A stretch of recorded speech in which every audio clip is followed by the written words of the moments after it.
What's the deal? Yeah, what's the deal? What's the deal? How you feel? What's the deal? Where you at? So y'all here? Y'all like inspiration? Y'all like motivation? Denise Camille? Y'all like ventilation? Denise Camille? Y'all know I gotta make up a few words here and there, but who y'all here with? Ventilation and Denise Camille. Under the act, but we not playing no games. We're not into games. We don't like Sega, PlayStation, or Xbox. So y'all here with Dilate the Dialogue with Denise Camille. Dilate the dialogue. We gotta open up, not them legs, but the mind. Denise Camille. Cause I know y'all trying to find y'all strength. Denise Camille. Intertwined with the life of me. Denise Camille.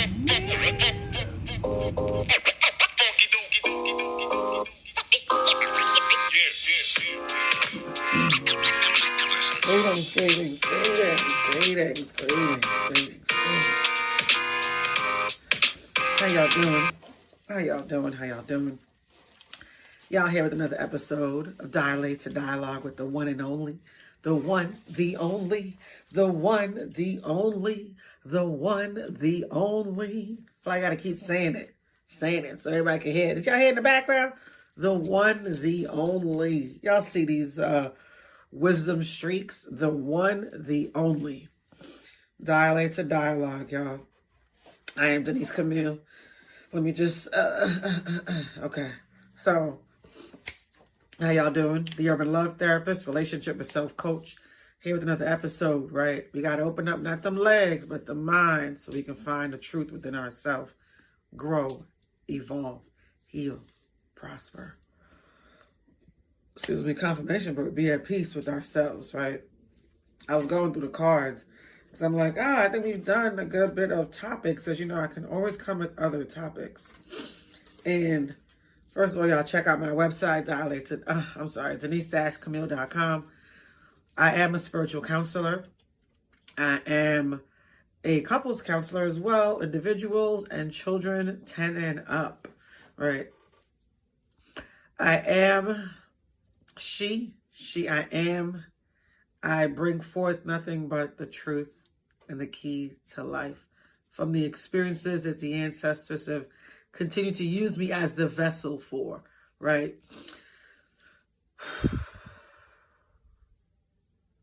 I'm grateful for breath work. I want to give a shout out, a rise up, a great gratefulness to my ancestors, my spirit team, my spirit guides, those that protect me, guide me, encourage me, speak to me directly through my clairs, right? The real senses, clairaudient, clairvoyant, clairsentient, clairgustient. There's one that I'm missing. Yet I'm grateful to the universe. You know, I always say she's your best friend.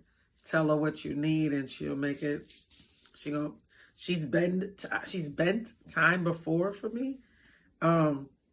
And I'm grateful that everything happens in divine timing at all times, people. Everything is based on your confidence, your manifestations, your movement, and your mindset, right? So let's get into today's topic. I did pre-shuffle. Y'all check out the self-awareness deck. I made them a little smaller this time because I know I have smaller hands. I'm like, I'm a shuffler. I'm a shuffler. I like to shuffle cards. I do readings on the low. Don't tell nobody, though. I do pull my own cards. And after a while, I couldn't help. I was like, I got to shuffle everything. I'm shuffling. You know, I'm not as great as the ones that I support, yet I do understand the readings at times, and there are times when they trigger and I'm like, come on, I wasn't ready for this. Yet I'm grateful for it because it allows me to self-assess, self-aware, be mindful of who I am when no one's watching. Be mindful of my class, my mindset, my vibration, right? Learn how to transmute the negative energy into positive, and I'm grateful for who I am. I am the Denise Camille, like Moana, I am she. She, I am.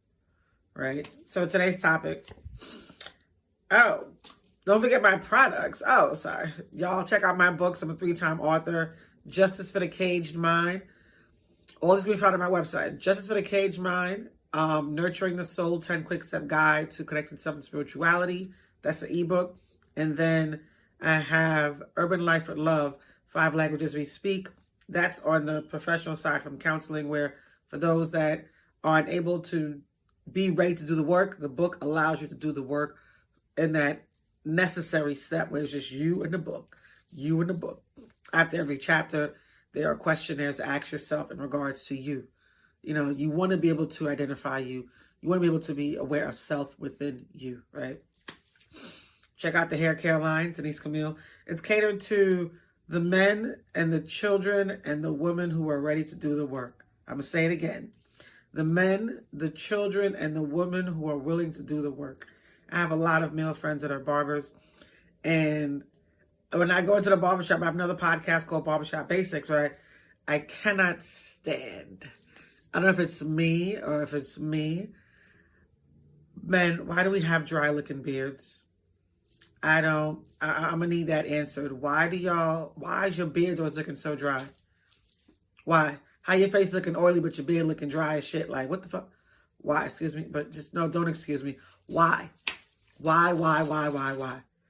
Denise Camille, I have a beard oil, cream, oil, hair cream, whatever. Universal for lip gloss, for lotion. If you ever think you ashy, it's a 1 ounce jar, y'all. Y'all support, patronize. You need it. You need it. I can't be going around massaging old men's beards. No. That's what his mate is there for. Well, that's what he's there for. Yeah, check it out. It's a hair care kit, shampoo, conditioner, gel, mist, detangler, serum. It's a 6-product kit, y'all. It's worth every minute of it. My love is in there. My energy, my currency is there. Y'all check that out. I have a facial care line as well. Skincare as well. Y'all check that out. I also have a mental detox juice line menu designed to address those suppressed emotions. So if you're not ready to do the work of your emotions to address them, don't drink it.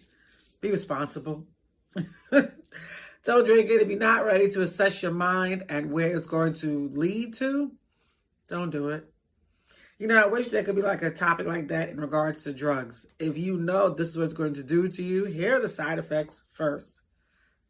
Are you going to still take it? Are you going to still do it? I remember when I was pregnant with my twins, and my ex-husband and I were very pro life as it is. Don't touch anything inside and outside of it. And I ended up having to get a catheter while having contractions. That was probably the worst thing. You got contractions coming down, you got catheter going up. Oh, it was the worst. Whatever. Long story short, I did not want to get epidural because I'm like, no, let the body do what it has to do naturally. I did have them in the hospital normally, even though I do home birth work, right, midwifery. And the nurse decides to call the anesthesiologist, right? So he comes in, this middle-aged Asian guy, and I was like, who sent you? Who told you to come here? He was like, oh, the nurse, you know, in case you might need it because you're having twins. And mind you, I already had 2 spontaneous births prior to. So ain't no way.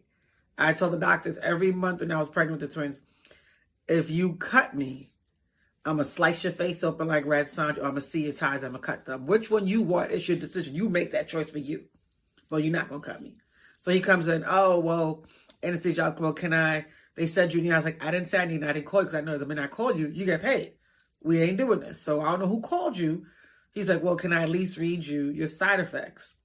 This joker reads it off. All I'm hearing is potential blindness, potential paralysis of the back, potential, going deaf, all of this. And I'm like, for some contractions?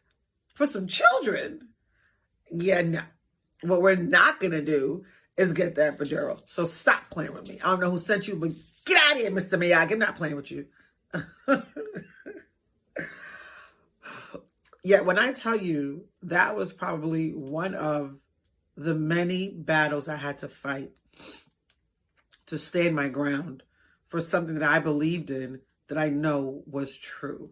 because we didn't do any vaccinations for the children, and we went against everything. Don't touch them. I want them as fresh as they come out of my vagina. Don't touch them. There was a note on my door in the hospital that you cannot enter this patient's room until you talk to her doctor first. Don't do no air stuff. Don't do no Apgar. I took them off, put them on their stomachs not even day, a couple hours later. And there's like, oh, we want to know if you can hear, that they can hear our names. And I called one of my daughter's name is Nia. I was like, Nia, can you hear me? Nia. And she slowly did her, and she looked, and she turned to the side, and she looked at me, and I was like, she can hear? What? Stop playing with me. But yet it put me in the mindset of, I'm in control of my world.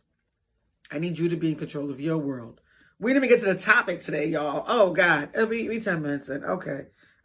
So today's topic is did we get to was I making a point? I wasn't making a point, epidemiologist, but anesthesiologist, about knowing the side effects before you actually do. Oh, so about the juicing. Oh, okay. You see how far out I went and I brought it back. We talk about the juicing. You want to know what it can do to you before you actually take it. Same thing with drugs. You want to know what the drugs can do to you before you actually take it. Be mindful of, not asking the right questions in life, because sometimes it'll be the dumbest questions are one you don't ask, right? So release blame and accept balance in life. I talked about all my substances and products. Okay. Release blame, accept balance in life. This earring, y'all, the back is like piercing into my thoughts. Releasing blame and accepting balance. So that's today's topic. We're going to release blame, talk about releasing blame, and accept the balance. It's like, why we accept balance? Why not accept truth? Yet I was at an event the other night. Shout out to the brother who taught me something new, where, how in corporate America, they talk about, having the work-life balance. He's like, we don't clock out of life to have a balance in work and what we do. We're still us regardless of where we are in our element, right, in our environment. And I said, wow, that really makes sense, because we have to balance ourselves out regardless of where we are. Regardless of the environment that we're in, we have to find balance. I remember the elder who trained me, she would always say, there's peace amongst chaos. And I'm taking it, I'm digesting. I'm like, okay, there's peace amongst chaos. And the Kung Fu Panda in me, Master Shifu, is just, okay. Like, I go back and watch these movies again, because those were my enlightenment moments, as well with the cartoons. I'm telling you, these cartoons, you gotta pay attention. You gotta pay attention to the ion. You are the ion. Give yourself the first 10% like you would in the church. Stop playing with me. Release blame, accept balance. So most times when we have blame, we're taking accountability of everyone's actions on as if it's our own, right? Which is not a good thing, yet that accountability piece is, because unless you can address and accept where you are, why you made those decisions, why did you allow yourself to tolerate certain things, then only then would you be able to get to your next level. It's like AA. Was it the 12 steps for Alcoholics Anonymous? I always say there's the same, it's similar steps, not the same actual steps yet. I have to probably Google that, see what it looks like again. Yet there are steps to healing. And one of those steps is accountability. That yes, you allowed something to happen, yet there's no need to blame yourself for why that happened, because everything encouraged an experience which encouraged a lesson. If it's not a win, it's a lesson. Nothing's ever a loss. Most times we think that we lost time, yet we didn't lose time. If anything, we weren't ready to proceed with the true currency, which is our energy.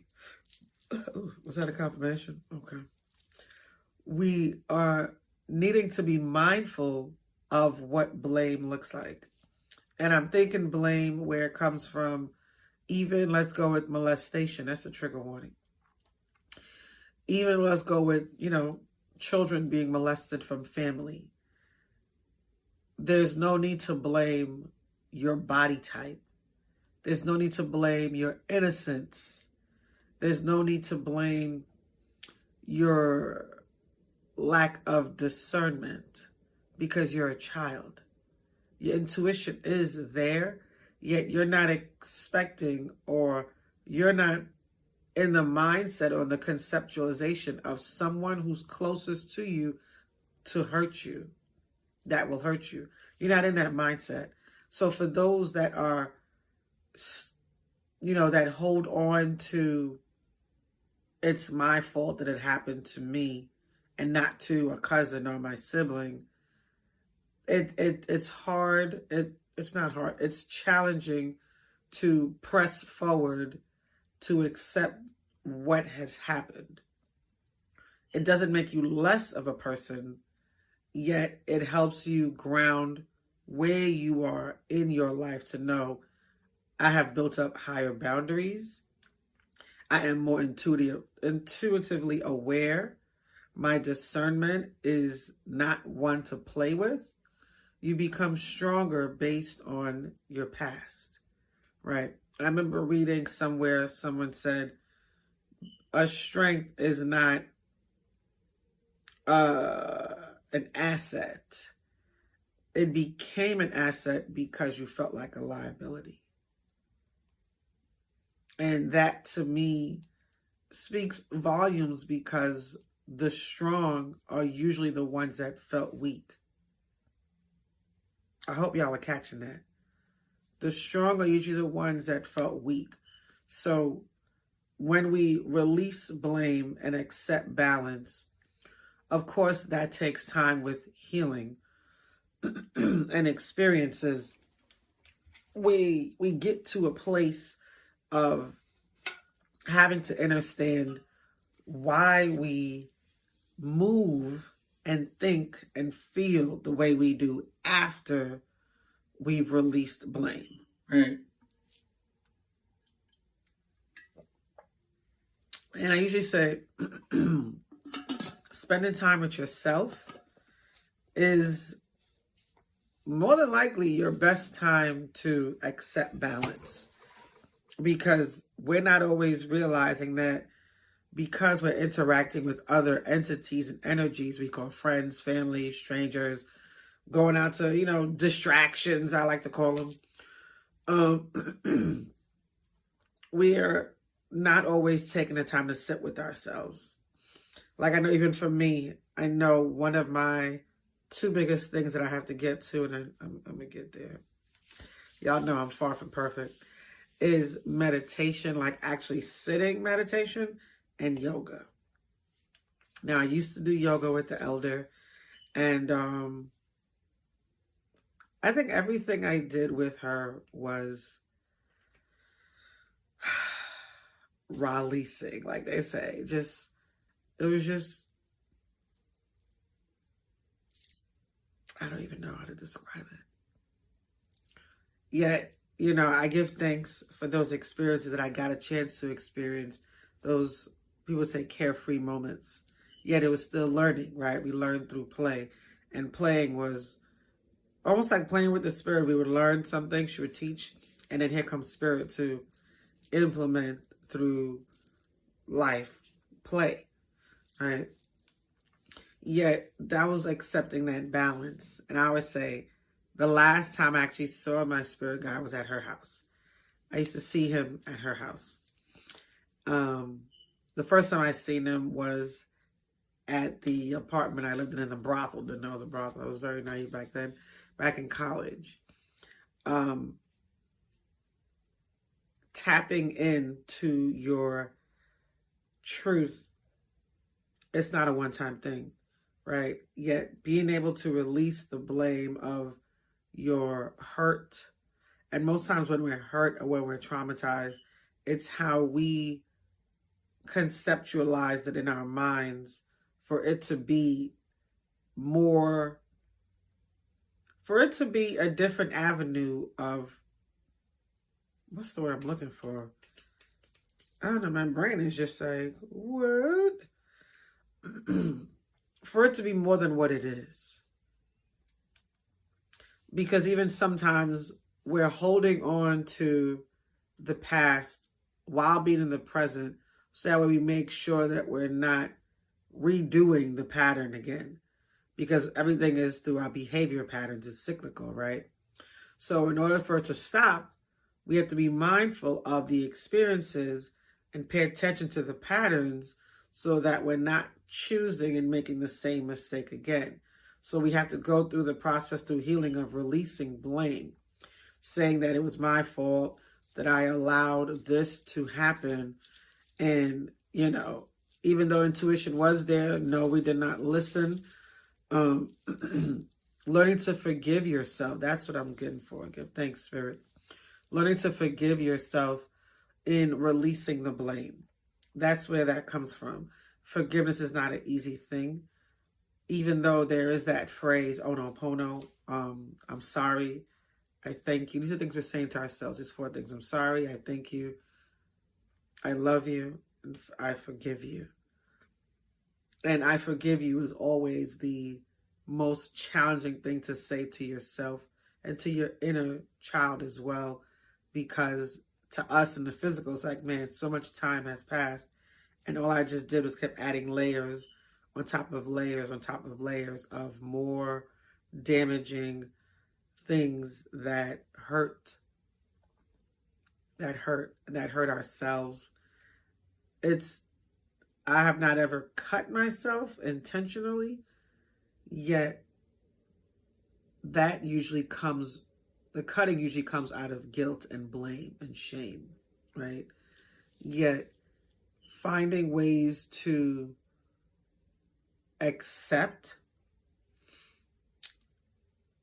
what has happened and understanding that, number one, blaming yourself won't change the outcome. Blaming yourself won't change the hurt. Blaming yourself won't change the experience. However, accepting balance and forgiveness will allow the lessons to stick, will allow you to find grace within yourself, that you're here, that you've overcome it. Allow yourself to know that you're still able to function as who you are in society without being bitter. You're finding balance. Because these experiences find a way to teach you more about you. So that way you can forgive and you can accept the balance of where you are in life. I hope this is reaching the right people. And Spirit says it is. So I'm grateful. Being able to release blame and accept balance. Forgiveness of self and surrendering to the higher power. Surrendering to Source, Divine. Knowing that everything is truly in divine time. I know the 3 things that we can control are our thoughts, actions, and emotions. And yet sometimes when we hear things, we process it for right now. And it's like, hold that for later. Put it in the storage box. Because when Pandora reopens, and she does, you're going to need that, right? So it's been my pleasure. Trust me when I say I'm humbled. I'm grateful to be the vessel. I've asked for many years, continue to use me as a vessel of truth. It's needed. I'm here. Divine continues to use me, whether I like it or not. Okay. Did you?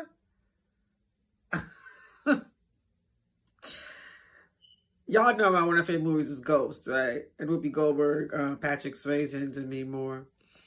Didn't know I felt like Whoopi all those years, couldn't really associate the two until I'm reading the synopsis one day. I was like, a reluctant psychic. I was like, wait, Am I a reluctant psychic? They're like, duh, you don't want to admit it. I was like, wait a minute. Let me process this. Yeah, and even for the boxer move just now on the table, it's like, I feel like when the guy on the train was teaching Patrick Swayze how to move the stuff, he's like, how do you move? You got to bring it all the way down here, bring it all the way up. And you got to move it, right? I'm grateful for spirit. I am. I'm grateful. I give thanks for you all for listening. And it's reaching you at a time in your life when you can process it, you can digest it, you can apply it, and you can move on with it. And move on from it, I should say. All right, y'all. It has been real. I am Denise Camille, the Urban Love Therapist, Relationship and Self Coach. It has been real. All right, y'all. Take care. Peace. Y'all know Denise Camille's in here in the shower. I'm going to bring y'all in my little intimate setting with my Cool Mint shampoo and Bergamot conditioner. Y'all get it together. You see these curls? You see these cords? You see this strength over length? Who am I? Denise Camille. What we doing? Building a relationship with our hair. This is my hair care regimen, shampoo and conditioner, and we'll come back for the rest. Be blessed.